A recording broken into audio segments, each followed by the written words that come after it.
this is an iHeart podcast. Guaranteed human. Support for the show comes from Public, the investing platform for those who take it seriously. On Public, you can build a multi-asset portfolio of stocks, bonds, options, crypto, and now generated assets, which allow you to turn any idea into an investable index with AI. It all starts with your prompt. From renewable energy companies with high free cash flow to semiconductor suppliers growing revenue over 20% year over year, you can literally type any prompt and put the AI to work. It screens thousands of stocks, builds a one-of-a-kind index, and lets you backtest it against the S&P 500. Then you can invest in a few clicks. Generated assets are like ETFs with infinite possibilities, completely customizable and based on your thesis, not someone else's. Go to public.com/podcast and earn an uncapped 1% bonus when you transfer your portfolio. That's public.com/podcast. Paid for by Public Investing. Brokerage services by Open to the Public Investing Inc. Member FINRA and SIPC. Advisory services by Public Advisors LLC, SEC registered advisor. Generated assets is an interactive analysis tool. Output is for informational purposes only and is not an investment recommendation or advice. Complete disclosures available at public.com/disclosures. Life gets messy. Spills, stains, head accidents, and kid chaos. But with Anabay, cleaning up is easy. Our sofas are fully machine washable, inside and out, so you never have to stress about messes again. Made with liquid and stain-resistant fabrics, that means fewer stains and more peace of mind. Designed for real life, our sofas feature changeable fabric covers, allowing you to refresh your style anytime. Need flexibility? Our modular design lets you rearrange your sofa effortlessly. Perfect for cozy apartments or spacious homes. Plus, they're earth-friendly and built to last. That's why over 200,000 happy customers have made the switch. Upgrade your space today. Sofas start at just $699. Visit washablesofas.com now and bring home a sofa made for life. That's washablesofas.com. Offers are subject to change and certain restrictions may apply. There's a difference between liking a house and actually getting it. Redfin is built to make up that difference and close the gap between finding and owning the home for you. Redfin agents close twice as many deals as other agents. So when you find a home you love, you're not a step behind when it comes to making an offer. That means less watching great homes disappear and more focus on the one you'll call home. Redfin helps turn saved listings into real addresses. Get started at redfin.com. Own the dream.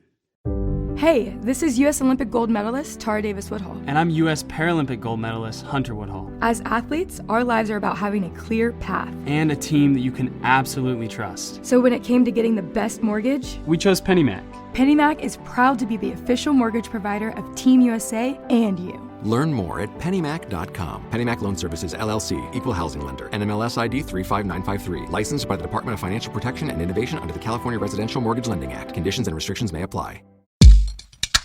What's without an introduction, my podcast? I'm Robert Evans, host of Behind the Bastards, the show where we tell you everything about the worst people in all of history and are chronically unprepared to actually start the show that allows me to pay rent and buy food. I'm ashamed of me. I'm sure Sophie's ashamed of me. Yes. But I can't know. Oh, now I can know because she said yes. But you know who's 50% chance not ashamed of me? My guest today, Mr. Billy Wayne Davis. I am not ashamed. I'm not proud, but I'm not ashamed. Do you know what I mean? That's what I shoot for. Like, you pulled it out, kind of. Yeah. But everybody listening is going, come on, man. Yeah. I'm, the lesson I learned long ago is that if I just keep talking, about 60% of the time, I can pull victory from failure. And I learned that lesson with cops, but it applies to podcasting too. Yeah, I think it applies to a lot more of life than it should. That if you just keep talking, a lot of times most people will be like, all right, just get out. All right. Just get going. Yeah. Speaking of getting going, Billy Wayne, have you ever used a fertility doctor? That is an inappropriate question. It's not. I'm pretty open. I have 2 kids, and I wasn't actively planning but either of them. I wasn't upset that it happened either, but no, I haven't. Okay. Well, would you be surprised? Like, what do you think when you think like a fertility doctor? Like, do you have any sort of conceptions in your head about the kind of person who would take that job? I think it feels like someone that wants to help couples create life and create a family. That seems like Like someone just quote like a family doctor that was like, "Oh, I'm pretty good at making this happen. So I have a good bedside manner. Let's go help see these people out." It seems like a fundamentally noble endeavor, right? Yeah, I like your setup here. It seems noble, correct? It seems noble. Well, the working title of our episode is "All Fertility Doctors Are Bastards," and that's not entirely fair. And the large fertility doctor contingent of Bastards Pod listeners are probably angry. But I will say, from everything I can tell, it is a field with like a shockingly high rate of a very specific type of bastard. And really? That's what we're going to talk about today. Yeah, it's weird. It'll all make sense in the end, but the journey is going to be a little bizarre. Wow. See, you know what? That's, I mean, as long as we get them graduated from medical school, I think we're a step ahead of everything else we've done. Well, yes, these are definitely. I don't know. You know, actually, Billy, put a pin in that. Okay. Because you and I primarily talk about fake doctors. Yeah. And it's really debatable as to whether or not a lot of these people are, like, they all have MDs. So I will say, like, in that regard, yes, they're more real than the fake doctors we normally talk about. But I think in a fundamental way, all of the people we're talking about today are, in fact, fake doctors, regardless of their real MD credentials. See, it's like you don't think of that part of doctoring, like, because you think of that law. There's a lot of lawyers that go to that, whatever, and they're like, "Yeah, I'm technically a lawyer," and you're like, "Okay, whatever." I mean, your whole profession is technicalities anyway. But a doctor is like, "No, I'm a doctor," and you're like, "Son of a bitch." Yeah.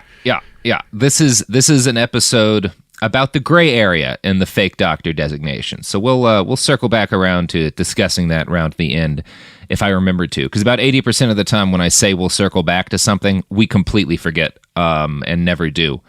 And that is also one of the hallmarks of my show, along with terrible introductions. So it's great. Yeah. This episode originally started as a fan submission of a subject, Dr. Norman Barwin. He's a Canadian fertility doctor who is a real piece of shit, and we will still be talking about Dr. Barwin. But as I dug into his story, I came upon a bigger, weirder, and bastardier story, and that is what we will be talking about today. Now, there are a million different places we could start, but in the interest of simplicity, I'm going to kick it off in 1939 with the birth of Bernard Norman Barwin. Barwin was born in South Africa to parents who I'm sure existed at some point, but I do not know, anything else at all about them. Not a lot of information on this guy's early life. We do know that he went to college at the Queen's University in Northern Ireland and moved to Canada in the 1970s to work as a doctor. And on paper, his career looked about as woke and wonderful as it's possible to be. Norman founded the first sexual health clinic for schools in Ottawa. He was a very public and charismatic advocate for expanded sex education and reproductive medicine. He spent time driving around the Canadian capital in what he called a sex bus. Now, it's pre-internet, right? It's pre-internet. Because there's a bang bus in Florida I knew about. Yeah, this is very different from the bang bus. Okay. Rather than being the set for a low-budget porn, the sex bus was a way for Dr. Barwin to distribute pamphlets on sexual health. How many disappointed dudes walked into that bus like, this is not what don't go in there, man. They got reading stuff. It's just paper. I love that the passers-by that we voice in our episodes are always Southerners, even when we're talking about Ottawa. Yes, that is, to quote the comedian Jesse Case, who's Southern, he was like, it sucks, but even when Southerners do a dumb voice, it's just a more Southern voice. And you're like, damn it, that's so true. You're doing the guy from the town over. Yes, exactly. Or the dumber guy in your neighborhood. And you're like, listen how dumb he talks. And you're like, Yeah. I think King of the Hill is the ultimate example of that, because like every one of Hank's friends is a different sort of fake Southern voice that I would do based on somebody I know. It's Mike Judge doing that. I guarantee it's just him watching people in his alley going like, I can do all these voices, I think. Barwin, the good Dr. Barwin was an early advocate for abortion rights. He also grew increasingly interested in finding ways to help single women and lesbian couples have babies. And over time, this grew into an interest in fertility in general. Now, artificial insemination, Billy Wayne, traces its roots back to the 1700s, when a Scottish surgeon, what other nationality would have been behind it, named John Hunter impregnated a woman with her husband's sperm. According to the National Institutes of Health, quote, a cloth merchant with severe hypospadias was advised to collect the semen which escaped during coitus in a warmed syringe and inject the sample into the vagina. Now, hypospadias is a birth defect where the opening of your penis is on the bottom of the head rather than its normal location. So that's the first recorded artificial human insemination. But a clockmaker? Is that what she said? A cloth merchant. Oh, okay. Is the guy who like was having trouble knocking his wife up. And this doctor was like, the way I heard you say it was that they hired him to take the sample, and I was like, what a weird choice. No. Okay. That was the client. John Hunter was just like, yeah, we just got to get you a warm syringe, fill it with cum, and use that as your penis. And he was right. Yeah, he was right. Yeah, it makes sense. Yeah. So for most of the next couple of centuries, artificial insemination was primarily the purview of farmers and mainly used on livestock like cows. Human beings did figure out how to successfully freeze sperm in order to keep them viable in about 1953, but a lot of people thought it was immoral to do that with human sperm. And so it wasn't until the 1970s that artificial insemination of human beings really took off as a practice and started to become very common. What happened that it became okay? I don't know. I think just enough old people died off. Gotcha. And like everyone else was like, why do we give a shit about this? It's the 70s. Everybody's on fucking cocaine. Like, whatever. Yeah. Gotcha. So Dr. Norman Barwin then came of age as a doctor at a time when sort of the very first generation of professional fertility doctors were starting to become a thing. You know, there'd been some before, but he was really with like the first wave of people who made it into kind of a mainstream profession. So he was very much on the cutting edge of this science. It's like Tony Hawk.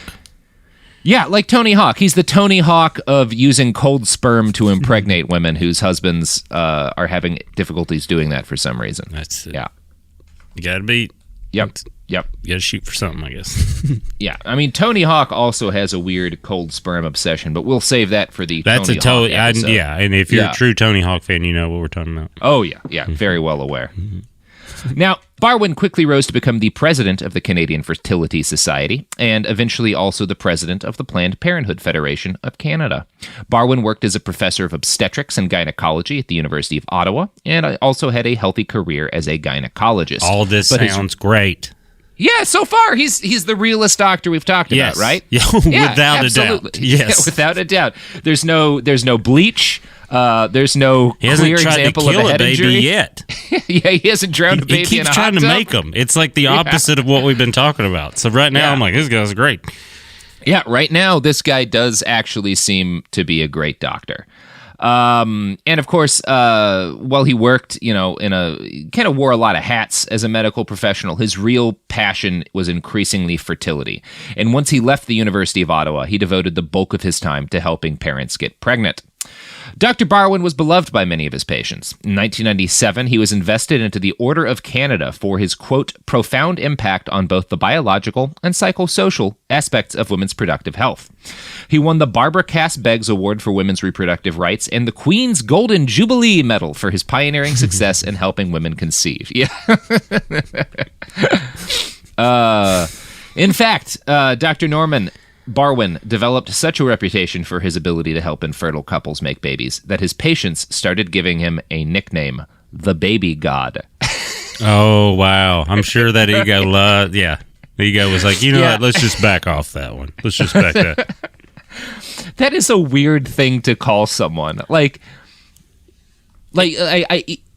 don't see, well, like you said, like one or two people like, hey, the Baby God over there, and then it catching on is very strange. Yeah. Like if I had an intractable health issue, like say I had a UTI and I couldn't get it fixed for like years until like I finally found a doctor who was like able to deal with the problem. I wouldn't call him the urinary tract god. No. That would be bizarre. That would seem weird and not like a compliment. No, and he'd be like, "Hey, let's don't. You shouldn't say that. Don't say that again. You shouldn't say that. Then I'll give you another one if you never say that again." But Doctor, he makes babies, and you're like, if your wife came home, she's like, "I want to go see the baby god," and you're like, "I want to go with you. I'm gonna go with you." Yeah, I'm gonna check out this guy. Yeah. And spoiler, they absolutely should have been checking out this guy. Yeah, because I think that's what they called Sean Kemp, was the baby god. The baby god? He just had a lot of kids. Sean Kemp. Yeah. That's fair. Yeah. Yeah. They should have called him Doc Stork. That was good. I don't know. That's good. That's better. That's better. One. And that's not creepy. That's like homey and like kind of warm, Yes, baby god is creepy. It is creepy. Yeah. Like he can kill your baby too. Yeah, he can kill your baby. It makes me think of, for my fellow nerds out there, one of the best monsters in the Dungeons & Dragons, like 3rd edition monster manual, was this giant hovering aborted god fetus. It was a very cool monster. Anyway, that's a reference for the 9 people listening to this podcast right now. I know. I just kind of zoned out, and then I zoned back in when you said aborted god fetus, where I'm like, what are you guys doing over there? That's what reels them all back in, is aborted god fetus. Hold on. Say that again. So gods can have abortions? Yes, they can. Yeah. And when they have an abortion, that abortion is also a god. That is the problem. But not a happy one. Their abortions become gods because you can't. Son of a bitch. There's all. So, the baby god was the Dr. Norman Barwin that the vast majority of people in Canada knew up until quite recently. And to most of them, he was considered a hero. But there were some signs early on that not all was well in Dr. Barwin's practice. In 1985, he made a mistake and gave a couple the wrong sperm for their child. Now, considering how new the science of fertility was in 1985, that error made relatively little impact on his career. Everybody's going to screw up, even groundbreaking physicians. You can't make babies without spilling a little bit of sperm. I really did. I mean, when you said it, I was like, it's not that bad. Whatever. Yeah. Everyone's going to fuck up. Yeah. And you consider other doctor mistakes where, like, a guy dies on the operating table. A baby that's slightly different from the baby you intended to have, not a big deal, right? Yeah. Like, we got a baby that can jump. This one's awesome. This one's way better. Neither of us can jump. This is great. Yeah. We both have eczema. This baby's going to do great. This is fantastic. So in the mid-1990s, though, it happened again. A lesbian couple sued Dr. Barwin for giving them semen other than the semen that they had selected from their chosen donor. That would be, that would upset me. Yeah. Now, according to the Toronto Star, quote, that incident was designated a prior error in the agreed statement of facts presented to the panel Thursday. On that occasion, Barwin was notified of this error by the College of Physicians and Surgeons of Ontario and states that he took some steps to endeavor to ensure that no such errors would occur in his practice in the future. So again, 2 errors, in like a decade, really not a big deal. But the errors kept happening, twice more during the late 1990s. And since Dr. Barwin inseminated a lot of ladies, he was still generally seen by most people as incredibly good at it, although it was now clear that there were some issues in his practice. Mm-hmm. That said, his high success rate meant he would still be the guy that you'd go to when other fertility doctors couldn't get you knocked up. So the mistakes kind of got swept under the rug. Nobody thought anything sinister was going on. Dr. Barwin continued his career as a celebrated physician. In 2003, during an interview, he told a reporter that accidentally inseminating a patient with the wrong sperm was his, quote, worst nightmare. Which, makes sense. Yeah. Now, a decade later, that nightmare burst onto the public stage. Like, I don't know, I should have made like an analogy to like, water breaking or something, but I didn't think to, and I can't properly word it now. I think we're okay without it. You know what I mean? You think so? Yeah, I think like burst onto the stage like a bunch of amniotic fluid. That good? Yeah, or just because and here's the thing, like just slowly took its time coming out. Yeah, that's really fair. That's usually how the baby. In my experience, like they're not like, "Hey, I'm here." They're like, yeah. They kind of don't want to leave, which, considering the world, makes sense. Oh yeah, no, I'm still every time I think about it, I'm like, seems like that we started off in the best spot. every time I have to wake up, I am reminded of how difficult it must be to be a baby. Do you reach down and you feel your belly button and you're like, damn it. God damn it. Yeah. Still not there. So, Dr. Barwin was found to have mixed up the sperm that had created 4 of the babies born from his clinic. According to the Star, quote, at least 4 of those babies aren't the biological result of their fathers or the sperm donor designated by their mothers. Because of mistakes at Barwin's clinic, experts dispatched to review procedures at the facility could isolate no evident reasons for the mix-up. Those children will never know the male side of their parentage, thus left forever ignorant of crucial medical history details. So one of those babies had grown into a man by 2013, and he testified against Dr. Barwin and had to essentially explain what damage had been done to him as the result of the fact that nobody knew who his biological father might be. The 25-year-old asked, "Why do I look like this? Who do I look like? I know I look like my mother, but what about the other side? I'll never know. Yes, I'm grateful I'm here, but there's the other side, another story. I don't know my medical history, and that's kind of scary." It's like, yeah, this is a real problem, you know? And these fuck-ups at this point by 2013 were bad enough that Dr. Barwin was finally punished, albeit with the medical equivalent of a slap on the wrist. He was found guilty of unprofessional conduct and incompetence, and his medical license was suspended for 60 days. He also had to pay $3,600 in legal fees. The young man who testified against him was not satisfied by this justice. Just a 2-month ban, he said afterwards. I think he should completely lose his license.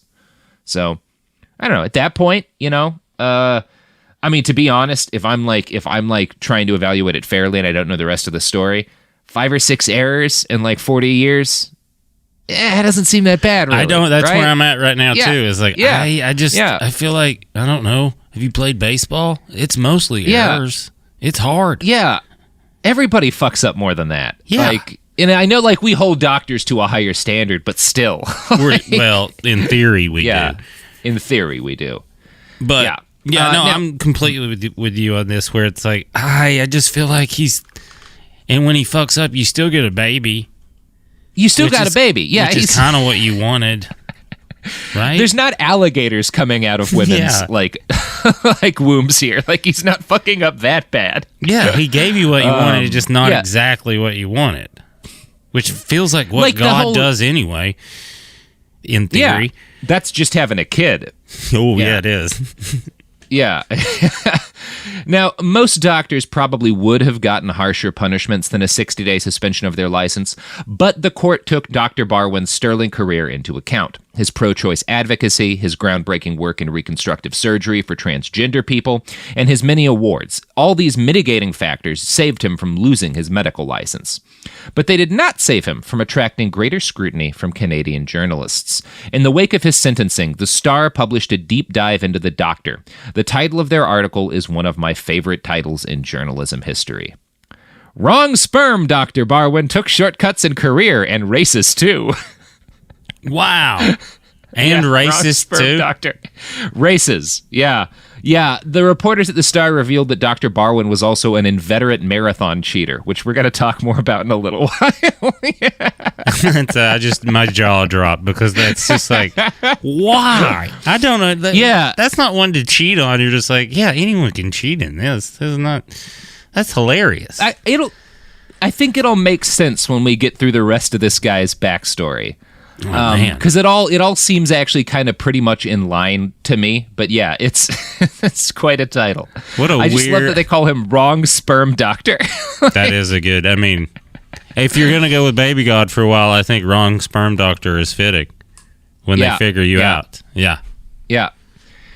I love thinking of the editorial meeting where they're like, how do we get across that this is a doctor who put the wrong sperm in people in the fewest words possible? What about Wrong Sperm Doctor? And they all laughed, and then they were like, let's do it. Yeah. It's Canada. We're having fun up here. Now, Billy Wayne, you know what's as good as calling Dr. Barwin the Wrong Sperm Doctor? This transition to ads. Oh, that was smooth. That was yeah. I was like, is this Silk? Are we on Silk right now? You barely noticed it, didn't you? Almost slid right by. Yeah, I thought we were still talking. Slid right by like one of the baby god's babies sliding out of a birth canal. See, you still got what you wanted. Yep, I did. I think that should have been. You might not get what you want, but you'll get what you want.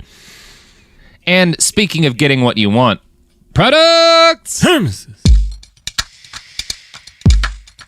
Support for the show comes from Public, the investing platform for those who take it seriously. On Public, you can build a multi-asset portfolio of stocks, bonds, options, crypto, and now generated assets, which allow you to turn any idea into an investable index with AI. It all starts with your prompt. From renewable energy companies with high free cash flow to semiconductor suppliers growing revenue over 20% year over year, you can literally type any prompt and put the AI to work. It screens thousands of stocks, builds a one-of-a-kind index, and lets you backtest it against the S&P 500. Then you can invest in a few clicks. Generated assets are like ETFs with infinite possibilities, completely customizable and based on your thesis, not someone else's. Go to public.com/podcast and earn an uncapped 1% bonus when you transfer your portfolio. That's public.com/podcast. Paid for by Public Investing. Brokerage services by Open to the Public Investing Inc. Member FINRA and SIPC. Advisory services by Public Advisors LLC, SEC registered advisor. Generated assets is an interactive analysis tool. Output is for informational purposes only and is not an investment recommendation or advice. Complete disclosures available at public.com/disclosures.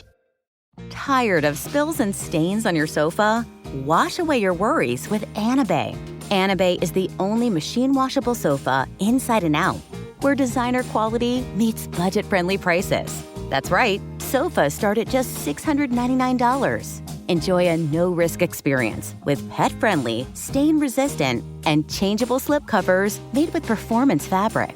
Experience cloud-like comfort with high-resilience foam that's hypoallergenic and never needs fluffing. The sturdy steel frame ensures longevity, and the modular pieces can be rearranged anytime. Shop WashableSofas.com for up to 60% off site-wide, backed by a 30-day satisfaction guarantee. If you're not absolutely in love, send it back for a full refund. No return shipping or restocking fees. Every penny back. Upgrade now at WashableSofas.com. Offers are subject to change, and certain restrictions may apply. Hey, this is U.S. Olympic gold medalist Tara Davis-Woodhull. And I'm U.S. Paralympic gold medalist Hunter Woodhull. As athletes, our lives are about having a clear path. And a team that you can absolutely trust. So when it came to getting the best mortgage, we chose PennyMac. PennyMac is proud to be the official mortgage provider of Team USA and you. Learn more at pennymac.com. PennyMac Loan Services, LLC, Equal Housing Lender, NMLS ID 35953. Licensed by the Department of Financial Protection and Innovation under the California Residential Mortgage Lending Act. Conditions and restrictions may apply. Let's talk about modern home shopping. It's sort of become a fun side hobby, right? Scrolling listings at night, dreaming about kitchens you've never seen, or backyards you haven't even stepped foot in, all from the comfort of pretty much anywhere. Redfin knows a lot of people like you want to own, but are stuck in this browsing mode loop. That's where Redfin flips the script. With listings that update within minutes and tours you can book right from the Redfin app, you can see your dream home the moment it appears. Now, liking a listing is easy, but actually landing it, that's where Redfin comes in. Redfin has over 2,200 agents with local expertise. And Redfin agents close twice as many deals as other agents. That means they want to help you win, not just window shop. Redfin is built to help you go from just looking to wait, this could actually be home. So become the newest neighbor on the block. Visit redfin.com to start finding and start owning. That's redfin.com. And we're back. That started out as a rough transition to ads, but I think we found the right transition to ads. It felt right. It felt right. It's kind of like how you don't always get the baby you'd plan to have, but you always get the baby you're supposed to have. You get the baby you're supposed to have. That's right. Unless your baby's Hitler, then, you know. I still think that there was a couple that was the baby they were supposed to have, though. Yep. That's how destiny works, I think. That is how destiny works. I think. So, so reporters with the Star found out that Dr. Barwin was a marathon cheater, which, again, we're going to get to in a little bit.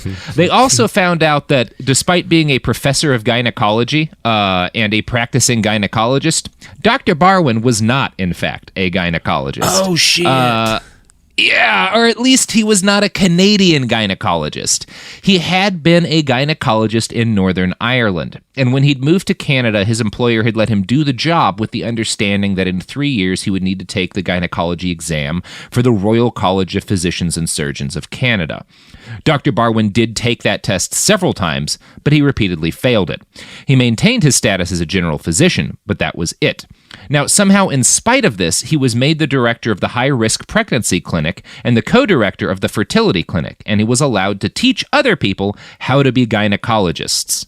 Well, Exactly it's how rude in Canada to ask any follow-up question, I guess. Yeah. I'm a gynecologist. He failed his test. Are you? Don't be rude. I'm sorry. Hey, he failed his test. Should we tell him he can't work as a gynecologist anymore? That'll hurt his feelings. Let's just go to the Tim Hortons. So I'm going to quote again from the Star, attempting to explain how this happened. Questioned long afterwards by the Ottawa Citizen, Barwin at first claimed he left Ottawa General because he wanted more freedom, then implied resentment among professional colleagues, and finally asserted that he had nothing to prove because he'd been certified by the Royal College of Obstetrics and Gynecologists in England. He did indicate embarrassment over the controversy. I'm not proud of it.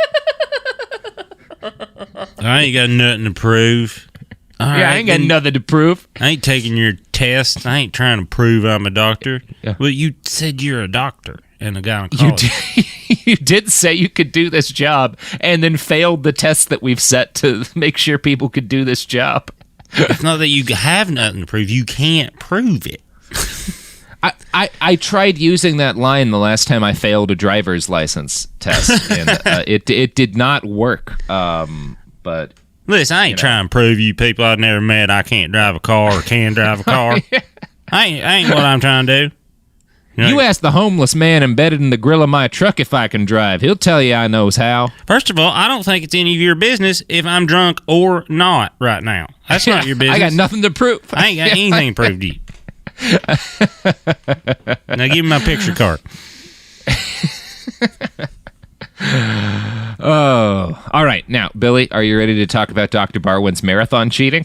Yes, I don't know why it piques my interest more than the making babies he's not supposed to, because I feel like that's just most of professional athletes. Well, in the year 2000, doctor, but not a gynecologist, Barwin ran the Boston Marathon, and he pulled down a pretty incredible time, 3 hours and 17 minutes. Fuck. That put him at... Yeah, that's a good-ass time. Now, that put him at number 14 in the 60 to 69 age group. And for some reference to people who aren't runners, a 3 hour and 17-minute marathon would be fucking good if you were 20. Yeah. Like, that's a great time for a healthy young person. That runs a lot. That runs a lot. Yeah. His time at the Victoria Marathon in British Columbia, which had qualified him for the Boston Marathon, had been even better. He'd managed it in less than 3 hours. That's insane. But that is insane. Would be incredible if he had actually gotten either of those times. Okay. See, the Boston Marathon doesn't just take people's word for their time. It monitors runners with cameras, referees, computer timing equipment, and microchips attached to the shoes of runners. And when race officials looked into Dr. Barwin's time, they found a couple of issues. Glenn McGregor, a reporter for the Ottawa Citizen who dug into Barwin, managed to dig up a letter the director of the marathon had sent Barwin 3 days after the race. Quote, "You failed to appear at multiple checkpoints along the marathon route. Please provide this office with any information that may be helpful to assist in authenticating that you did run the entire marathon course, including type of clothing worn, other visual identification, split times, companion runners, etc." Dr. Barwin had, of course, nothing to back up his claims. He was disqualified. Listen, there's a bartender who will tell you exactly where I was at the whole time. He was disqualified and banned forever from the Boston Marathon a month later. When McGregor questioned him about this initial response, his answer was, quote, "I'm not quite sure now what happened, whether I had a faulty chip or what." But later, according to the Star, quote, "He changed his story, admitting he dropped out around the 10K point because of an inguinal hernia, jumping back in at the end because he wanted to experience the exhilaration of crossing the finish line with a group of friends." Me too. "I thought I'd feel the high of coming in. I got a friend to give me a lift to the finish," Barwin told the paper. "I have a hard time with this. It wasn't my intent to do this. It was a breaking point, you know?" Yeah, it's a breaking point. Yeah, man. Hey, I got a hernia, but I want to feel like, what's it feel like to win? Like, no, you should go to the hospital. That thing's poking out of your side right now, man. Like, no. So you're a doctor, huh? You're a doctor. So the gynecologist. Yeah. Oh, okay. Best gynecologist in Canada. Okay. Now, let me see that vagina. And he just, like, lifts up a woman's knee.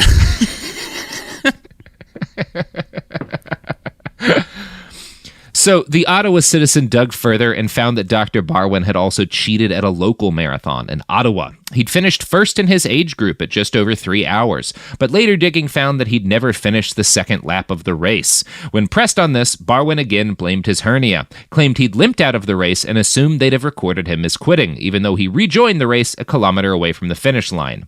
It's really embarrassing for me. It was quite out of character, I promise you. Yeah, getting caught. That is not in my character. I cheat all the time. I am not used to getting caught, and I am embarrassed right now. Now, unfortunately for Dr. Barwin, this is the part of the story where he starts getting caught at stuff besides marathon cheating. Does he have a wife? I think so, yeah. I don't know anything about her. Because I feel like the whole time she's like, did you cheat again? Did you cheat at the marathon? Did you cheat again? Did you? He's like, I beat 3 hours. She's like, you keep cheating. Yeah. He's the kind of guy that would, like, come back from a football game with a stolen trophy and been like, look at me, I'm a running back. I won. I won the football game today. She's like, you're 61 years old. She's like, I play for the Argonauts. I play for the Toronto Argonauts. Now, Dr. Barwin maintained his medical license for another year after that 2013 case where he got suspended for 2 months. But now that his name was in the news for mixing up sperm, other Barwin babies and their parents started getting DNA tests to see if they were who they thought they were. Yeah, this became a problem very quickly. One Barwin baby eventually began to suspect that the doctor himself was her biological father after a DNA test showed she was not genetically related to the man who'd raised her. According to NBC, quote, Barwin confirmed through a DNA test that he was her father, but said the only occasion he had used his own semen was when he was calibrating an automatic sperm counter, and some of it must have become mixed up with donor sperm. Oh, man. Come on, dude. You buying that, Billy? God. I was cleaning it, and it went off. I was cleaning mine, and it went off. And that's how you got here. I must have shot it into the crock pot of other jizz in my laboratory. Shouldn't have kept them all in the same bowl. I mean, it is that thing of like when you confront somebody like that, everyone expects like that moment when you're like, aha, I got you. And they're going to be like, okay, you got me. But that never happens with people like this. They're always like, no. Probably what happened was like a bird came and took some of my jizz and put it in this, and then we had a bird problem, and you're just like, I can't even. This is... God damn it. Yes, that's all you can say is just, oh, God damn it. Yeah. And he's like, I know, right? You. Baby, God damn it. Yeah, those fucking birds. Yeah, I know, right? Birds, you know? So, that lie, if it ever was believable, and I don't think that it was, crumbled immediately under a flood of new victims. One of these was a patient who'd given birth in 1990 to a daughter. She'd thought that Dr. Barwin had used her husband's sperm, but then her daughter wound up with celiac disease, a genetic condition neither parent shared. Dr. Barwin resigned his medical license in shame in 2014, but people continued to come forward. One of those people was a young woman with the last name of Palmer. Her journey started with the DNA test she took for an online registry. She knew she'd been the product of a sperm donor, and she wanted to know if she had any relations in the area. To her surprise, she had one. A second cousin who just so happened to be related to Dr. Barwin, the fertility doctor who had artificially inseminated her mother.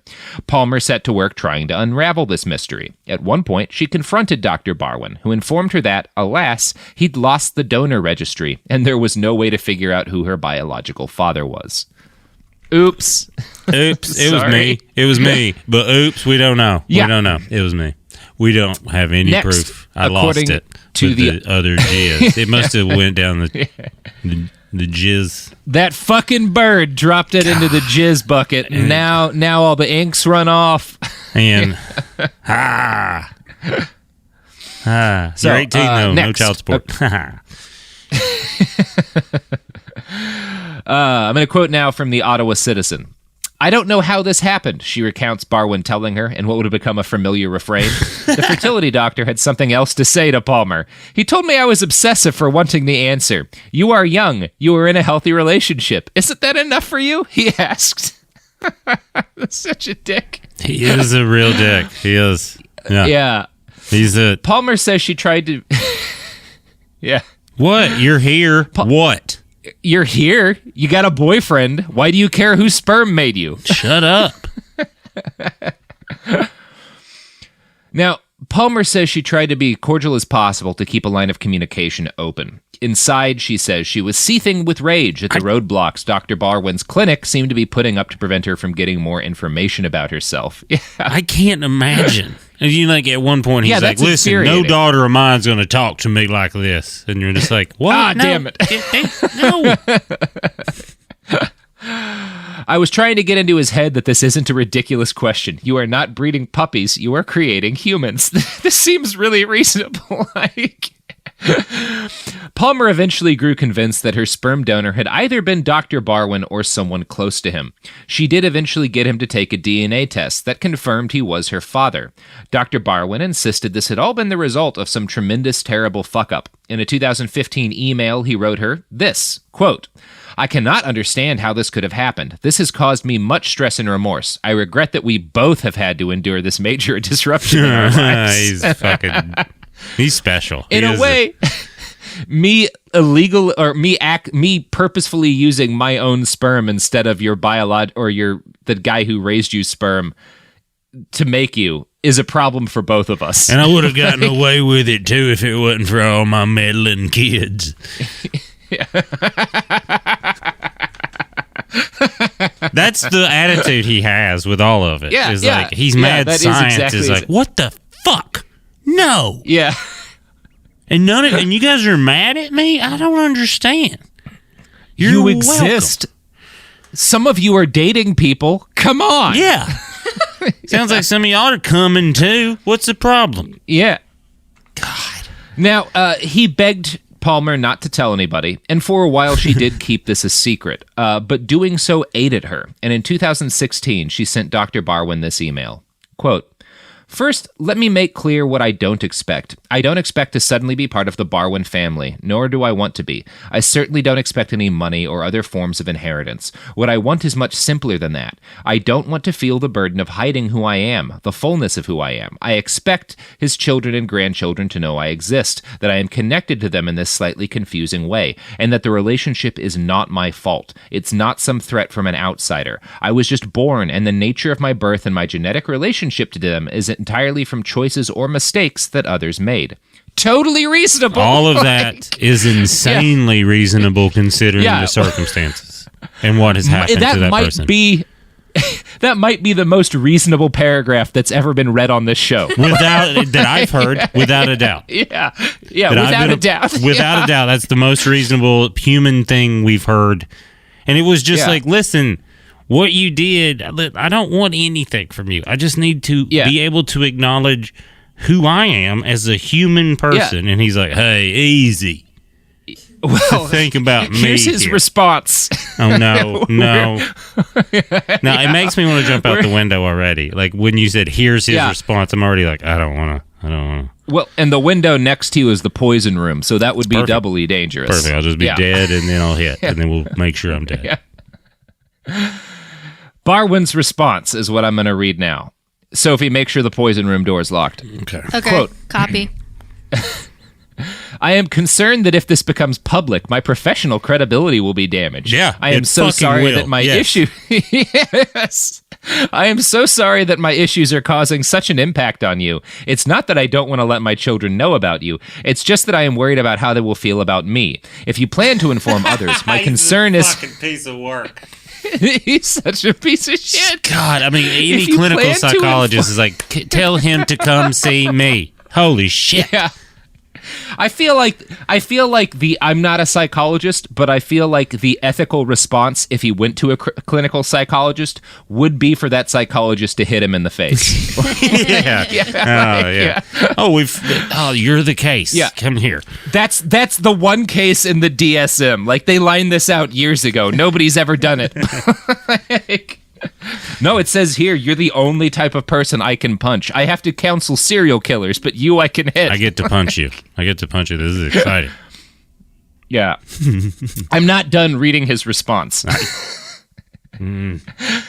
If you plan to inform others, my concern is how they will see me. Again, it is not about you. You have been very understanding, reasonable, and patient, and from what I can gather, you are a fabulous person. I wanted to let you know why I have been delaying. I am still trying to come to terms with what I have done and how my family will feel about me if they were aware of my unintentional action. See, it's not about you. The issue of who your father is not about you. It's about me, the guy who conned your mother into getting my cum inside her. Well, and he doesn't even say that. He doesn't even... Yeah, no, he's not even that honest. He says at the end, my unintentional action. Yeah. Which is still like, nah, dude. No, dude. You can't start it with being like, you're going to fuck up my doctor thing. You're not thinking about me or me here. And then also, I didn't do this. It was an accident.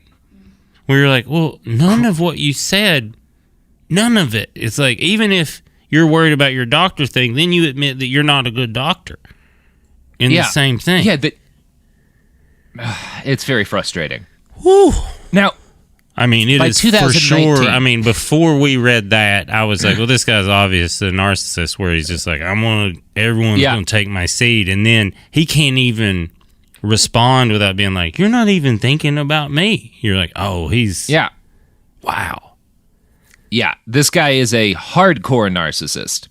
And by 2019, it was clear that Dr. Barwin had been responsible for mixing up the sperm donors for between 51 and 100 babies, and quite possibly many, many more. We'll never know for sure. For sure. Yeah. Because there's a bunch of kids out there like, oh, you went to that doctor? Fuck. I don't want to know. Oh, you know what? You shouldn't read up on it. Don't. Yeah. Now, it was also shown that he had been the donor himself for at least 11 of those babies. More. Way more? Way more. I'm. If I had money to bet on this would be like, yeah, there's more. Mm-hmm. Oh, there's a lot more Barwin babies who were literal Barwin babies. Mm-hmm. Yeah. Mm-hmm. Now, at this point, it became clear that whatever had gone down was no accident. Dr. Barwin had purposefully impregnated women with his sperm against their will. Now, Billy, in a reasonable world, would you think that would be a crime? It sounds, I mean, by definition, it sounds like rape. Yeah, it's not rape, but it lives in the same housing development. I understand it. Yeah. It's the same shitty gated community. Yes. Yeah. It's the same shitty gated community as rape. Yes, it is. You know what's not in the same gated community as rape, Billy Wayne Davis? Hopefully, Koch brothers ad? Is that? Yeah, I mean, actually, if it's a Koch brothers ad, it might be in that ballpark. They built the gated community. Yeah. That's who built it. They built the gated community, and they built it above a leaky gas pipeline. On a Native American reservation. Yeah. Anyway, everyone got sad. Thus begins our most smoothly led into ad break of all time. Products. That's a good one. Nice job. Support for the show comes from Public, the investing platform for those who take it seriously. On Public, you can build a multi-asset portfolio of stocks, bonds, options, crypto, and now generated assets, which allow you to turn any idea into an investable index with AI. It all starts with your prompt. From renewable energy companies with high free cash flow to semiconductor suppliers growing revenue over 20% year over year, you can literally type any prompt and put the AI to work. It screens thousands of stocks, builds a one-of-a-kind index, and lets you backtest it against the S&P 500. 100. Then you can invest in a few clicks. Generated assets are like ETFs with infinite possibilities, completely customizable and based on your thesis, not someone else's. Go to public.com/podcast and earn an uncapped 1% bonus when you transfer your portfolio. That's public.com/podcast. Paid for by Public Investing. Brokerage services by Open to the Public Investing Inc. Member FINRA and SIPC. Advisory services by Public Advisors LLC, SEC registered advisor. Generated assets is an interactive analysis tool. Output is for informational purposes only and is not an investment recommendation or advice. Complete disclosures available at public.com/disclosures. Life gets messy. Spills, stains, pet accidents, and kid chaos. But with Anabay, cleaning up is easy. Our sofas are fully machine washable, inside and out, so you never have to stress about messes again. Made with liquid and stain-resistant fabrics, that means fewer stains and more peace of mind. Designed for real life, our sofas feature changeable fabric covers, allowing you to refresh your style anytime. Need flexibility? Our modular design lets you rearrange your sofa effortlessly. Perfect for cozy apartments or spacious homes. Plus, they're earth-friendly and built to last. That's why over 200,000 happy customers have made the switch. Upgrade your space today. Sofas start at just $699. Visit washablesofas.com now and bring home a sofa made for life. That's washablesofas.com. Offers are subject to change and certain restrictions may apply. Hey, this is U.S. Olympic gold medalist Tara Davis-Woodhull. And I'm U.S. Paralympic gold medalist Hunter Woodhull. As athletes, our lives are about having a clear path. And a team that you can absolutely trust. So when it came to getting the best mortgage, we chose PennyMac. PennyMac is proud to be the official mortgage provider of Team USA and you. Learn more at pennymac.com. PennyMac Loan Services, LLC, Equal Housing Lender, NMLS ID 35953. Licensed by the Department of Financial Protection and Innovation under the California Residential Mortgage Lending Act. Conditions and restrictions may apply. Let's talk about modern home shopping. It's sort of become a fun side hobby, right? Scrolling listings at night, dreaming about kitchens you've never seen, or backyards you haven't even stepped foot in, all from the comfort of pretty much anywhere. Redfin knows a lot of people like you want to own, but are stuck in this browsing mode loop. That's where Redfin flips the script. With listings that update within minutes and tours you can book right from the Redfin app, you can see your dream home the moment it appears. Now, liking a listing is easy, but actually landing it, that's where Redfin comes in. Redfin has over 2,200 agents with local expertise. And Redfin agents close twice as many deals as other agents. That means they want to help you win, not just window shop. Redfin is built to help you go from just looking to wait, this could actually be home. So become the newest neighbor on the block. Visit redfin.com to start finding and start owning. That's redfin.com. We're back. Yes. So as I kind of intimated in the before the lead out, this was not against the law. Nothing it's never been a was against thing the law. To bring up. Right? Exactly. Nobody thought this would happen. Yeah, like all of the assemblies looking at each other like, I mean, it should be, but it's not. Ah, shit. Yeah. We haven't had this issue before. Damn. It's like committing tax fraud in space. Like, nobody quite thought to, like, make sure that was down in the books. Yes. Yes. He international waters the shit out of that, didn't he? Yeah. Now, the only official comeuppance that Dr. Barwin suffered was a disciplinary panel from the College of Physicians and Surgeons of Ontario. Dr. Barwin did not show up at his own hearing, denying his victims a chance to get any kind of closure. He just showed up at the end, right? No, he didn't even show up at the end. No, I just like to think that's what he started the hearing and then left and then showed up right before it ended.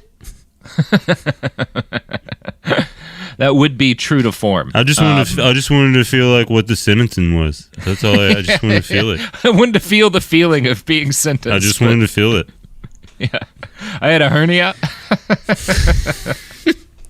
Yeah, like in the middle of the hearing, he's like, I got a hernia, and someone leans over and is like, is he doing the marathon thing? Is he doing the marathon thing again? At the hearing? Now, Dr. Barwin claimed that he could not make the hearing due to unspecified medical issues, which he provided no evidence for, and his lawyer pleaded no contest, which meant that he did not dispute the facts of the case, but also did not admit guilt. It's basically like, how can I give the people I wronged the least amount of closure? That's what he did. Yeah. Yeah. Now, there is currently a class action lawsuit against Dr. Barwin in the offing, and if it actually goes through, Dr. Barwin might wind up in a court. But even so, there doesn't seem to be any chance of him actually facing serious criminal penalties for his actions. See, it turns out that assisted human reproduction as an industry is kind of preposterously unregulated pretty much everywhere on Earth. In Canada, the organization responsible for keeping an eye on the practice is Assisted Human Reproduction Canada, a federal regulatory body established in 2006. They are supposed to keep track of donor-conceived kids and make sure people like Dr. Barwin don't get to impregnate numerous women in secret.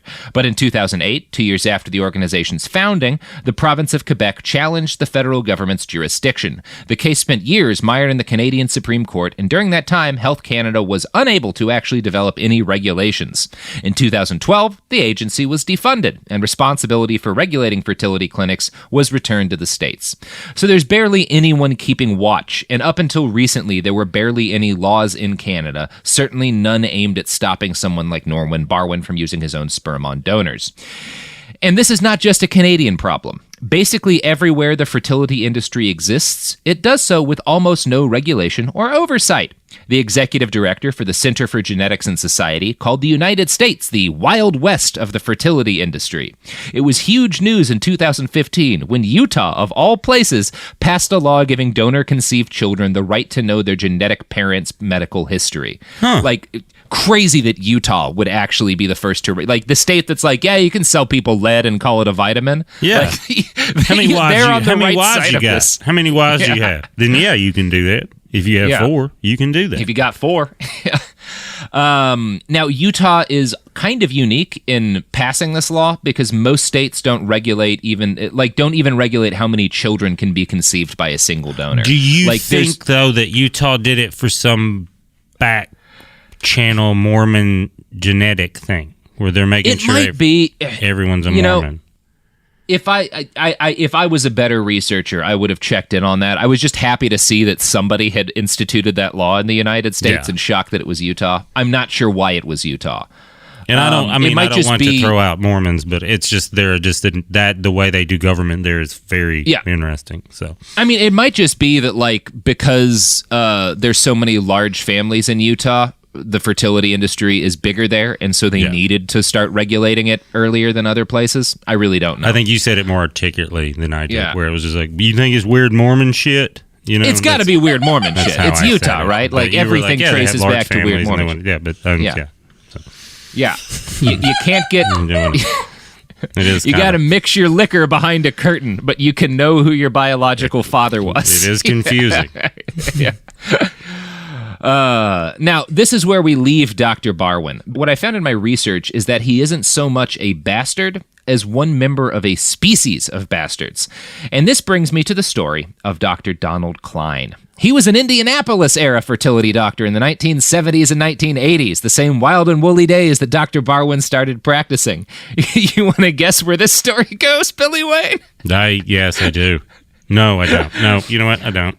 I'm going to quote from the New York Times here.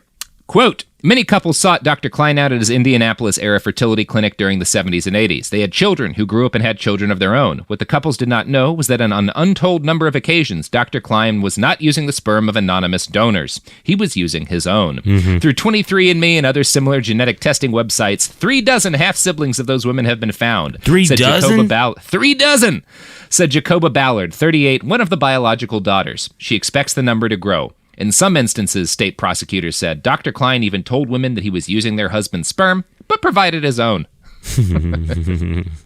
What is the thought? Now, is it that doctor thing that they get where they're like, is it some weird... I think it's narcissism, and I'll ask you, we'll hold on to that thought, because once we get a little bit more information, I think we can discuss this in detail, and I think there's a pretty clear conclusion here. Okay. But I want to go through the other cases. So, Dr. Klein is still alive. Like you said, a species of man that is like... Yeah, it's a whole type of guy. Yeah. Wow. Yeah. So no one's special. No one's special. No. Certainly not Dr. Norman Barwin. Even if you think, hey, I'm just secretly impregnating all these women, no one else is doing this shit. There's like 4 other people like, yeah, I'm doing it too. Yeah. You're like, damn. Yeah, I mean, I've had to deal with that feeling just because of the existence of the dollop, and it's nice to know that that's true with doctors who use their own sperm as well. Yes. Yes. Or you go to an audition and everyone looks like you, and you're like, what in fuck? Yeah, that's really... that's one of the things about Los Angeles that can drive you crazy, is how easily you could be sorted into a type. Yeah. Or you go to auditions, like, I went to one where it was written for me. Like, I was the guy, like, they were like, we want Billy Wayne Davis, and then I went, and I didn't get it because someone did it better than me. He was a better Billy Wayne Davis than you. And I was like, he probably was. He had their look or whatever company was like, yeah, he's better than the real one. I mean, we were planning to have you on the show a lot earlier, Billy Wayne, but, you kind of flubbed the audition, and I have to say, Jamie Loftus is a great Billy Wayne Davis. Yeah. She's...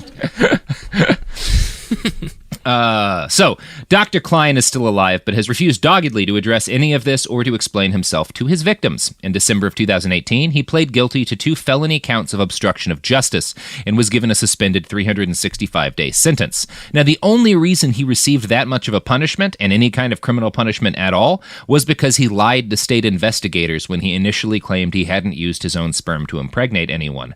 The fact that he had tricked a bunch of women into burying his genetic material was not a crime. Now, if he would have admitted to it, would it become a crime? He'd be fine. He'd still be fine. Yeah, he probably would have lost his medical license. Like that stuff they can do for it, but he wouldn't have gotten a criminal sentence. Yeah. But would have put him in like civil? Yeah. I mean, you can sue people civilly for anything, and I think he's certainly at risk for that because he definitely, you can claim material harm for what he did. Yeah, because the ego of like not admitting it when you're doing it, because I think they want, it's like that's a thing where you're like, I think part of them, like, someone was like, hey, you can't admit you did this. Yeah. Because you will have zero money ever again. Yeah. Maybe that's the case. Now, the state medical board did bar him from holding a medical license again, but since Dr. Klein had retired in 2009, this isn't an enormous punishment. We have no way of knowing how many of his genetic children are out there. Meanwhile, those children have no way of knowing who their biological father was, because Dr. Klein shredded all of his patient records. Cool. Yeah. Cool, dude. He's cool. He's a good doctor. In 1992, in Virginia, a fertility doctor named Cecil Jacobson was indicted for using his own sperm to impregnate dozens of women. Now, it was illegal in Virginia, so Virginians, you can take some pride in the fact that your state is way ahead of the curve on this. Yeah. He was sentenced to 5 years in prison and more than $116,000 in fines. But even so, it still took decades and more than 50 pregnancies for anyone to catch him. Now, Jacobson was a Brown University graduate who went on to be the chief of reproductive genetics at George Washington University. In the 1960s, he claimed to have successfully implanted a fertilized baboon egg into a male baboon and kept the pregnancy viable for nearly 4 months. He never published this work, and he's probably lying about it. Yeah. But the fact that he considered this something to brag about probably should have been a red flag decades earlier. Now, I'm going to quote from a medicalbag.com article on the man. Quote, by the 1980s, Jacobson had started operating a genetic center in Virginia. He proclaimed himself a fertility specialist and began treating patients who had difficulties getting pregnant. He used the hormone human chorionic gonadotropin, HCG, regularly and as a form of treatment. Jacobson would falsify pregnancies, have patients undergo ultrasounds, and then tell them that the fetus had died around the 3rd month of pregnancy. Suspicions began to arise, which were reported to local authorities. Federal investigators stepped in and came to find that in addition to the falsified pregnancies, Jacobson had been artificially inseminating patients with sperm, supposedly from screened and anonymous donors. The investigators determined that there was no donor program and that Jacobson was using his own sperm to impregnate patients. Oh, there's a donor program. There's one. Oh, yeah, there's a program. We got a program. Every day at Jacobson, 5 p.m. It's suspected that in total, Jacobson probably fathered as many as 75 children with his own semen. Okay, there's another part of this where it's like, you're not actually getting laid either. No, I don't think that's it. I know it's not but it is like a fun part of making a baby. It is the better part of making. It's way better than when putting it in the glass and then putting it in the thing and then moving it. Yeah. Yeah, I was going to say when they turn out to be Will Wheaton, but yeah, all of those other parts suck too. Now, there are many fertility doctors with stories like this. On the 24th of August, 2019, 2 days before I wrote this script, Today magazine published an article titled, Their Mothers Chose Donor Sperm. Their Doctors Used Their Own. It tells the story of Eve Wiley, who learned at age 16 that she'd been conceived via artificial insemination. The doctor responsible, Kim McMorris, told her mother that he'd found said sperm through a California sperm bank and believed this to be true until she took a consumer DNA test. Eve told reporters, you build your whole life on your genetic identity, and that's the foundation. But when those bottom bricks have been removed or altered, it can be devastating.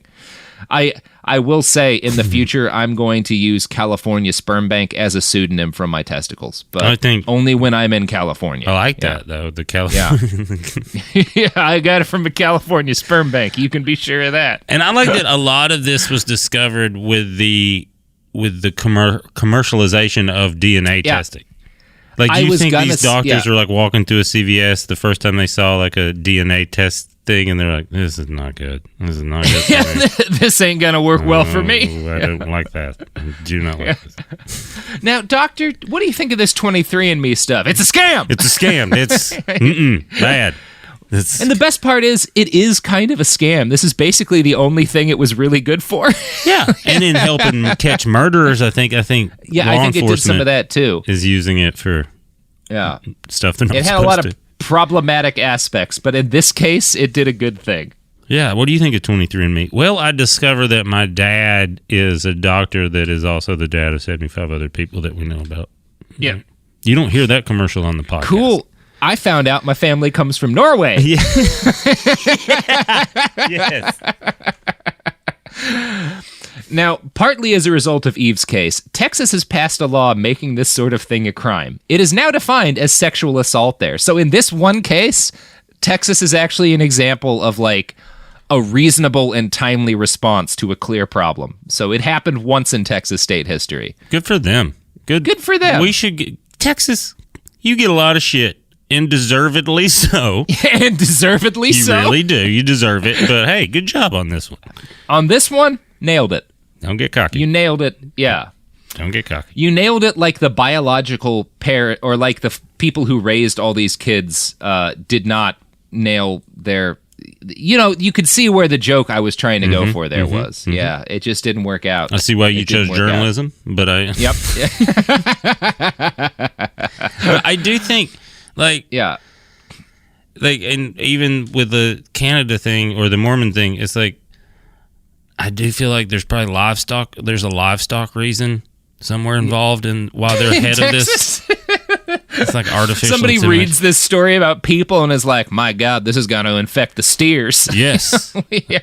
That's an industry. That's our industry here. And it's like, no, I do think there's probably something. Because that's how I know about artificial insemination is because I was raised on a cattle farm. And it's not as complicated a process as people would think it is. No, it is not. It is. It is not, although I think people would be interested at the lengths that are gone to stop bulls from actually having sex with anything. Yes. That's an entertaining part of that industry. They're pretty horny, too. Yeah, they get them all worked up, and then they're like, hey, how are we going to stop? And you're like, There's a lot of, like, in the meat industry, there's a lot of, like, things to be angry about in terms of an injustice, but that should be on the list. Yes. Yeah, it's not as bad as, like, keeping animals in their own fecal matter outside of sunlight and stuff in a cramped pen, but it's still not cool. It's not. It's mean. That's why they're mad. It's really mean. That's why they don't want those dudes on them. Yeah, they are ornery sons of bitches. They're just like, oh, you're mad because that dude's on you? No, I don't care. He's on my back. They haven't let me fuck in a while. Mm-hmm. For an idea of, like, the environment I grew up in, my mom's favorite sport to watch was bull riding, primarily for when the guys would get horribly injured. She loved watching those guys get fucked up by bulls. It's awesome. It's awesome. It is awesome. That's what you... And it's like that's my whole problem with the NFL not coming forward. Just say it causes brain damage, and then they sign a waiver, and you get to make a bunch of money. Look, we know guns kill people, and it's a huge industry in the United States. If you were just like, football's horrible for people, do you still want to make $100 million? People would still say yes. They know it already and do it. Yeah. And then when someone stops, like Andrew Luck, and everybody's like, what is he doing? And he's like, well, I think he wants to enjoy his millions of dollars before his brain melts. Yeah, he just wants to remember what life is like. Yeah. Yeah. God. Yeah, he knows he's got 10 years left before he shoots himself in the chest and leaves a note telling doctors to study his brain. Study my brain because I'm a good person. But Which has happened to a bunch of those guys. Yes. Yeah. Number one, Junior Seau that you know about. But there's other ones that you don't know about that are like, I'm tired of being crazy. Yeah. Ugh. Horrible. Ugh. Thank God I went to one football practice in college. It was like, fuck this. I did play for a season in high school, but I was not good at it, and I mostly avoided the head injuries. See, I was pretty good at it in high school, so I could avoid the head injuries. So that was mine was like, I don't like hitting people, but I like scoring touchdowns. I can say all my head injuries in life have come from teaching special ed. I think my dad might back that up too. Yeah, no, you'll get hit in the head a lot, depending on what type of teaching you do. He's a football coach and a special ed teacher. I'm sure he's like, no, I got hit way more special ed. Mm-hmm. Now, like I said, Texas passed a law making this a crime after the McMorris case, but Dr. McMorris' behavior remains legal in 47 American states. And I'm going to quote again from today. Dr. Jody Madeira, a law professor at Indiana University, is following more than 20 cases in the United States and abroad. They have occurred in a dozen states, including Connecticut, Vermont, Idaho, Utah, and Nevada, she said, as well as in England, South Africa, Germany, and the Netherlands. So many doctors use their own sperm to impregnate women. So many fertility doctors. It's fucking crazy how common it is. That case in the Netherlands borderline was an probably epidemic. It is an epidemic. It's absolutely an epidemic. Like... I didn't include every case, just the most obvious ones. I only had so much research time. I can't. So is it like a funny thing they're doing? Like where they're like, it's pretty funny, which is... Like I said, let's get through the rest of this, and then we'll talk about what the fuck we think is going on. You here. keep saying that, and then it goes there's just so a lot much more fucking deeper than I could ever believe. So I'm like, we're almost close. We're almost there. And then you're like, no, there's 48 more dudes that are doing this. God. Yes, damn. I have 112 pages more to go through. No. That case in the Netherlands was probably fertility specialist Jan Karbat. He was confirmed by DNA testing to have fathered 56 children with women who distinctly did not intend to have his sperm inside of them. Karbat's clinic closed in 2009, but much of this activity had happened decades prior, and at least one local attorney doubted whether or not he'd ever done anything legally improper. Quote, 30 years ago, people looked at things in very different ways. Karbat could have been an anonymous donor. We don't know that. There was no registration system at the time. Oh, that's a good lawyer right there. He's a that is a good lawyer bad right person, there. But that's a good lawyer. But a good lawyer. Solid lawyering. Yeah, I'm impressed, but you're not invited to my barbecue. Yeah. Now, it's worth noting that there are reasons some doctors may have used their own sperm outside of narcissism or just some bizarre kink, or I should say, in addition to narcissism. Yeah. Up until the late 1980s, frozen sperm technology was still quite primitive. Many doctors might have justified using their own fresh sperm because they knew it would work better than the alternative. No one back in 1975 saw home DNA testing kits as very likely.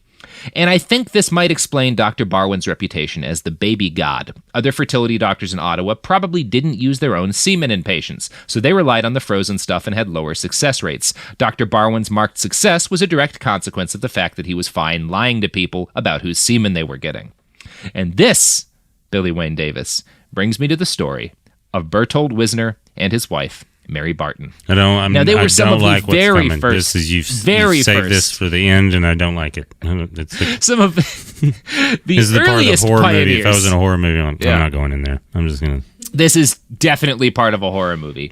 They were among the earliest pioneers in the fertility field. They started a clinic in London in the 1940s, and over the years, they took part in more than 1,500 successful conceptions.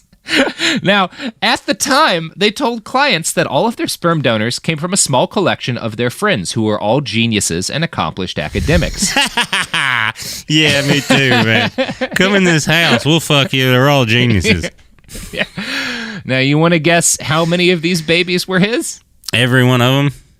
No, it's not that bad. Oh. Roughly 1/3 of them, so about 600 children, are estimated to have been conceived via Weissner's sperm. Now, most of these children will probably never learn the truth, since it took so many decades for anyone to realize what was going on. It's actually impossible for anyone to know how many children Weisner had, or how many of those kids may have wound up dating or marrying each other. Oh, and shit, I forgot about that part. Yeah. Oh, that's so funny. Yeah, this might explain a little bit of why English people are so weird. But, you know, no way to know. It's a cocktail over there. Yeah. Now, in 2018, a Queens couple finally succeeded in conceiving a child through in vitro fertilization. But when the mother gave birth in March of this year, she and her husband were shocked to find out that, unlike them, their children were not Asian, according to Today.com. The couple reported they had spent over $100,000 at CHA Fertility Center in California for attempts at IVF, according to a lawsuit filed last week. Red flags began to pop up throughout the pregnancy. A sonogram showed the woman was carrying twin boys, yet the couple had not used male embryos. When they contacted the clinic about it, doctors simply told them the sonogram was incorrect. Following the birth, the couple was shocked to see that the babies they were told were formed using both of their genetic material did not appear to be, the lawsuit stated. The babies were not related to either of their parents, or to each other. The couple relinquished custody of the children. Now, it is unclear who the parents were in that case. We have no idea. It is entirely possible that this case is not at all the result of a shady doctor wanting to spread his seed or anything like that. It may have just been a fuck-up due to the fact that in 2019, nobody really cares about making sure this piece of the medical field abides by the same rules that other parts of medicine that don't involve semen do. Dov Fox, a professor of law at the University of San Diego, provided this explanation to Today. Fertility centers, and there are almost 500 of them in the United States today, operate free of almost any regulation at all, Fox told NBC News. There's no federal law, no state law, no enforced professional guideline that enforces requirements, that licenses these facilities in the way that they label or diagnose or handle sperm, eggs, and embryos that result in the creation of people. In fertility medicine, it's very different than any other field, where we regulate very closely what's called never events. These are major avoidable mistakes, things like blood transfusion on the wrong person or a surgery on the wrong body part or the wrong patient. There, we require mandatory disclosure and we figure out what went wrong and how to fix it. We have nothing like that for what you might call never events in reproductive technology. So that's neat. I mean, I might stop doing comedy and just get into Dr. Billy's baby making bungalow. Dr. Billy's baby clinic. They come from a California sperm bank. It sure does. He can see 5 or 6 couples a day until he's about 45, and then he's going to retire, I think. Oh, Jesus. So, yeah, my thinking on why these guys do it. I think you've got a mix of two kinds of doctors in fertility medicine. You have good doctors who choose to go into fertility medicine and do their best, and sometimes they succeed, and sometimes they fail, because using frozen sperm is harder than using fresh sperm, and it's a difficult field. And then you have guys like Dr. Barwin, who are not actually great doctors, but who, because they're narcissists, want to be seen as the best, and who realized at a certain point, I can be the best fertility doctor if I just use my own fresh cum all the time. Yeah, no, that's a good business decision too. I think more than anything. Yeah, that's why he became the baby god. Yeah, I think it's the same with most of these guys. They just wanted to be seen as great. I don't think it's a kink for most of them. I don't think it's about wanting to spread their seed. I think they want to be seen as great doctors, and literally the easiest way in medicine to be seen as a great doctor without actually being good at medicine is to be a cheating fertility doctor. Until recently, yeah. Well, especially the marathon guy, like cheating was not. That was like he was all about results. He wanted to seem like the best. Yeah. Yeah, he did. Yeah, he had I would say probably insecurity. I would say for sure. Which is a weird thing to lead to wanting more children. And I don't think he cared about that. You just think it was, and I guess you're right, because it's not even that personal when you're in the lab doing the thing. It's probably, you're just thinking about like, oh, this will make these people happy, and then I'll get more money, and then they'll bring more people. Yeah. Yeah, I suspect it's something like that. Or they're all smart enough to realize like maybe they're all hanging out, and he's like, yeah, they all, it's tough because you freeze them. Sometimes they live, most of the time they don't. So it would be like one smart ass doctor, they're playing golf, and he's like, it'd be easier if I just jacked off myself into it. And then the other guy was like, huh, okay. Huh.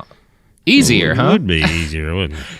He says that as he's like surreptitiously picking up his ball and dropping it 10 feet forward. Yes. Or just like kicking it with his foot. He was like, that would be kicking easier. it with his foot. That would be easier. Yeah. Jesus Christ. He's like, look, 36 again. Par. Yeah, I had an interesting journey writing this episode because I like started looking into Dr. Barwin and I did a few hours of research and then I realized that his story on its own just wasn't enough for a full episode and I was starting to be like, God damn it, I got to start over again. And then like by accident Googling, I just came across another doctor like that and another and another and another. And it's like, oh my God, this is like a whole thing. Yeah. No, that's the thing. Like you hear those stories like every now and then it's like, hey, some fertility doctor. Yeah. Did the thing, and then it wasn't until you're like, then there was another one, and then you're like, oh, they've never put those stories together. Yeah. Well, and there's not a single, like, nobody's keeping track of this shit. Nobody ever thought it would be a problem, so there's just there's no infrastructure set up to make sure it doesn't happen. It is a weird scam because for a long time there were no victims, quote unquote.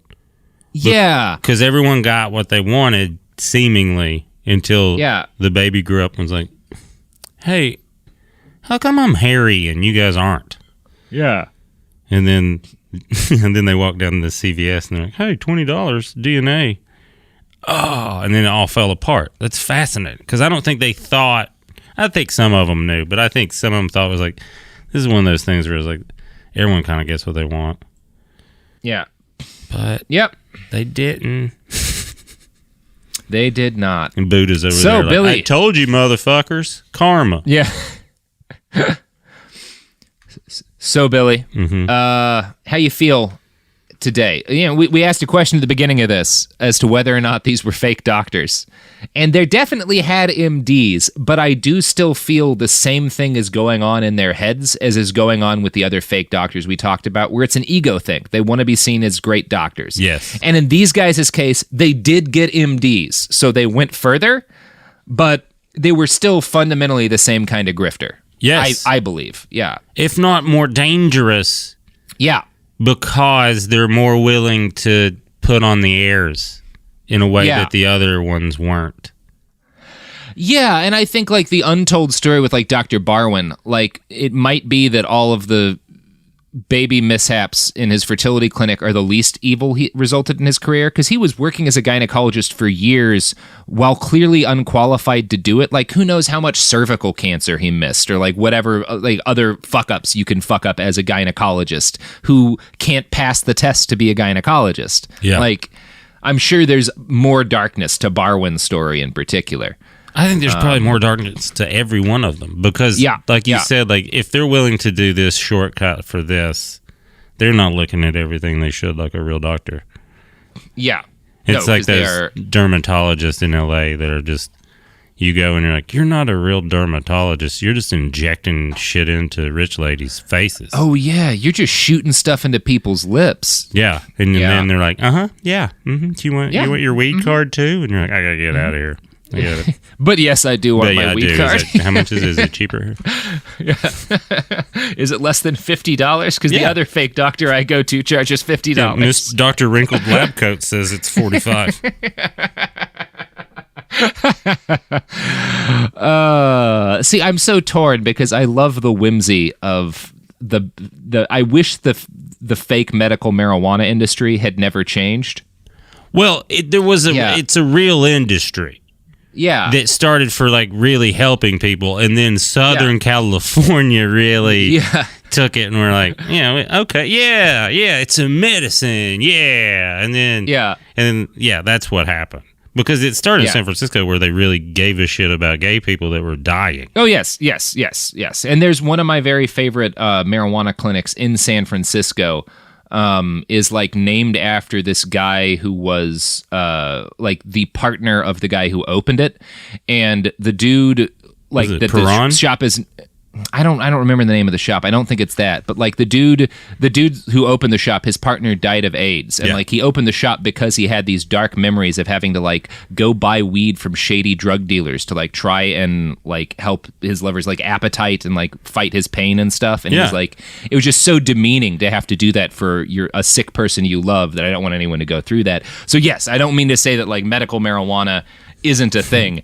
I love how bullshit Southern California's medical marijuana industry got. It was beautiful. So beautiful, where you're just like, I could see the ocean when I got my card. That's hilarious. I can see the ocean. The doctor has a framed picture of the Mona Lisa smoking a blunt on his wall, and it is nailed to the wall. Next to all the symptoms of what you can say to get it. That was my favorite one. On the list, what he's you like, need. which one do you got? And I was like, son of a bitch, what is this? Oh, it was great. But I do. Great. I mean, there's a lot. My thought is like, I'm about to get a vasectomy, so now I'm way more a little worried than I was because because you just think like, oh, I gotta find the right doctor now because you can't just be like, you got to be careful about that shit. Damn it. That's just a little more homework than I was going to do. I was just going to go like, who did that? Now I have to look into it and be like, hey, you don't have a history of fucking this up, do you? Yeah. I mean, it's not a bad idea to look into with any doctor. And it's probably unfair that I'm going to make the title of this be All Fertility Doctors Are Bastards. But that is going to be the title of this episode. Yeah. And if you want me to revise my opinion of your industry, fertility doctors, lobby for there to be any kind of regulation of the industry whatsoever. Just any kind. Just a law saying you can't trick women into using your sperm. Or you have to go give your sperm at a sperm bank. You can't just skip that step and do it at the thing. Maybe. Yes, if you are a fertility doctor, and you give your sperm to a sperm bank, and then somebody uses it, fine. Yes, of course. Yes, you need that one step. I think that's an important step that they all that people seem to have a problem with. I'm really wondering what it was like to work with Barwin, because I'm betting at least a few of his employees had stories of like, oh yeah, every time after an insemination, he just goes and takes a nap. He gets real quiet, doesn't want to talk to anybody, usually smoke a cigarette. He had a process, and it reminded me of my husband. Why is he breathing heavy? So, Billy. Yes. You want to plug your pluggables? Sure. BWDtour.com. I'm adding dates more and more. And then you can get my record, Billy Wayne Davis, live at Third Man Records. You can download it or you can whatever. It's just Google Billy Wayne Davis and all that shit comes up. How about that? Yeah. I hate Google Billy Wayne Davis. I'm on Twitter. I'm on Instagram. I think I'm on Facebook, but I don't really care about that. Yeah. Just Google him. He's not like me. He doesn't share a name with the guy who produced Godfather. That's awesome, though. Is it? Yes, that dude is, as far as those dudes go, pretty rad. That's a rad dude to share a name with. I will tell you, there was a sense of pride I got when I finally started showing up on the first page of Google results with him. Like that took a lot of time in my career. I had to really put in the work. Yeah. I mean, I would say this, like the way I've been on the Paramount lot a couple times just to do Hollywood meetings. It's the dumbest thing you've ever. They just want to say, "Hey, who are you?" And you're like, "You don't care." And they're like, "No, we don't. Get out of here." But you walk by Robert Evans' office, and you know how people have like a sign, their little company. His is this cool steel sign, but it's his signature. And I was like, "That's awesome." It really I was just like, "That's a fucking G move." It really was. I would just walk by and I was like, "Tip of the hat, that guy." Yeah. It's he's the guy that he is, and he's also 100 years old, and he still has an office at the Paramount lot. That's crazy too. I am going to be, now that he's stepping down, I am going to apply for a job at Paramount because they are short of Robert Evans. You should be like, hey, you already have that office. Could I it's got my name on it? Yeah. My job will be consuming my body weight in cocaine and green lighting movies. You're hired. Kind of does sound, sounds like the best job ever. I think. Yeah. And he's like, I've impregnated more ladies than those doctors. That's true. And every one of them knew exactly what they were getting into. Yeah, there was no lab involved. Mm-hmm. No, the kids stayed in that picture. Yeah. The guy directing my special edited that documentary for a full circle thing. That's cool. That's pretty cool. It's a good documentary. Mm-hmm. Speaking of good documentaries, you can find this podcast on the internet at behindthebastards.com, where we'll have the sources for this episode if you need to prove to somebody else that fertility doctors are an untrustworthy lot. You can find me on Twitter at iWriteOK. You can find this podcast on Twitter and Instagram at @BastardsPod. You can buy t-shirts at tpublic.com, Behind the Bastards. And you cannot find Sophie, my producer, on the internet because she lives in a cave and only comes down once every century when her unique talents are needed to save the world from the devastation of the poison room. Pretty noble. Mm-hmm. Pretty noble. Sophie, you got a line you wanna end us on? No. That's a good line. I like this. Solid Sophie work. All right, guys. Episode done.